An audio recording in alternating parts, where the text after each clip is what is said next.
da Gaparina Şehir Stadı'nda buluşalım.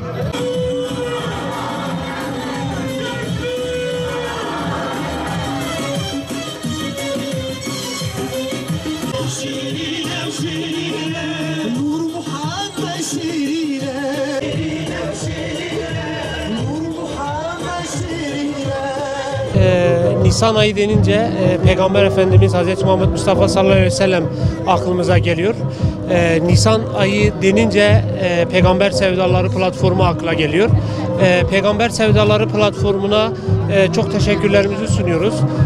Bizleri tüm Müslümanlara Peygamber Efendimiz'i tekrardan hatırlattırdılar. Peygamber Efendimiz'in sünnetinin yaşamamızı onların vesilesiyle tüm ümmete duyurmuş oldular. Gerçekten güzel bir atmosfer.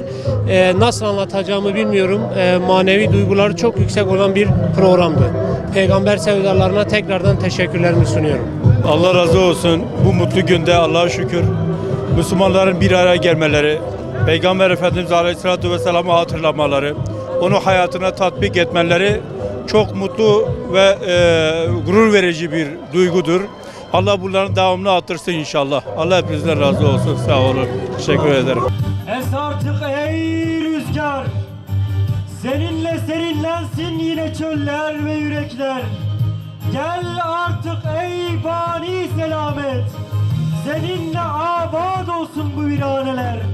Çal yine erlere, cehaletin katran dolu çanağını. Elinden içsin yine aşıklar, Kevser kaselerinden irfan şerbetini. Siverek'ten geliyoruz. Peygamber sevdalarının düzenlemiş olduğu bu güzel etkinlikler için kendilerine ayrı ayrı teşekkür ediyoruz. Allah razı olsun diyoruz. İstiyoruz ki bu programlarımız ilçelerde, beldelerde, köylere de yayılsın.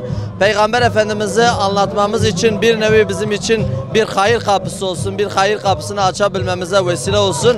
Bu minvalde Peygamber sevdalarına ve Şanlıurfa Peygamber sevdalarına da teşekkür ediyoruz. Allah razı olsun. Allah'a emanet.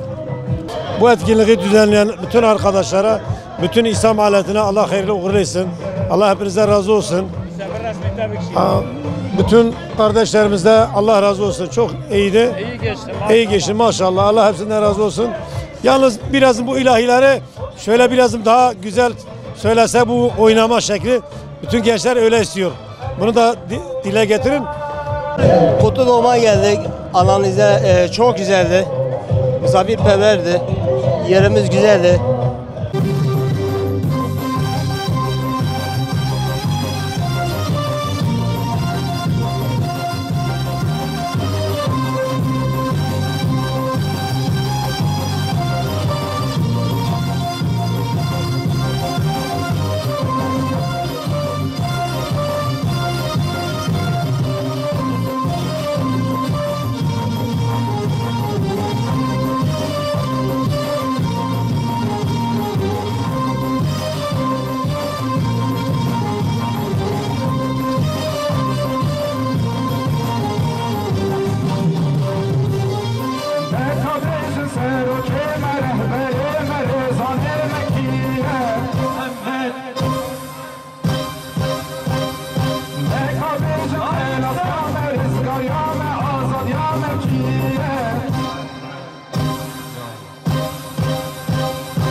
Çok mutluyuz bugüne, bu güzelliği nasip ettiği güne. Çok güzel, Şanlıurfa'yı bu güzelliği nasip ettiğine. Herkese teşekkür ederiz. Bu kadar. Valla nasıl diyeyim ben, en azından hani çok güzel bir şey. Gerek katmalıdır. Anlayan anlar, katar. Çok güzel bir şey. Allah kimseyi bu güzellikten eksik etmesin. Ben bu kutlu doğumun devamını dilerim. Çok mutlu oldum. Çok güzel bir şey. Böyle bütün insanlarla bir arada olmamız 1000 kat daha güzel. Bilmiyorum, çok heyecanlıyım. Çok güzel bir şey. Allah-u Teala'lı Peygamber Efendimizin burada büyüklüğünü, mesela yüceliğini anlatıyor. İnsanlara da bilinçlendirme yapıyor. O bilinçlendirme de güzel bir şey. O yüzden böyle şeyleri çok seviyorum. Devamını da dilemesini istiyorum. Mesela her zaman olsun öyle şeyler. Sadece böyle bugünlük var, aydan aya değil. Her haftada bir olsa her zaman geliriz. Çok mutlu oluyoruz. Çok güzel. Çünkü bilinçlendirmek müthiş bir şey. Her bir bilgi insanın yararınadır. Burada da geldiğimizde böyle bütün bilgiler, dualar, cümlemiz hepimiz amin dedik birlikte, göğe bakarak Allahu Ekber dedik, Peygamber Efendimiz'i andık. Bunun gibi müthiş bir şey yok yani. Çok mutluyum.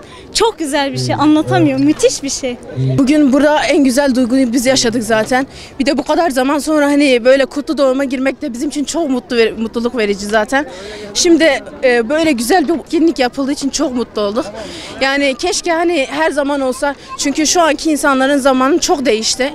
Yani keşke bu insanlar birazcık örnek de alsa.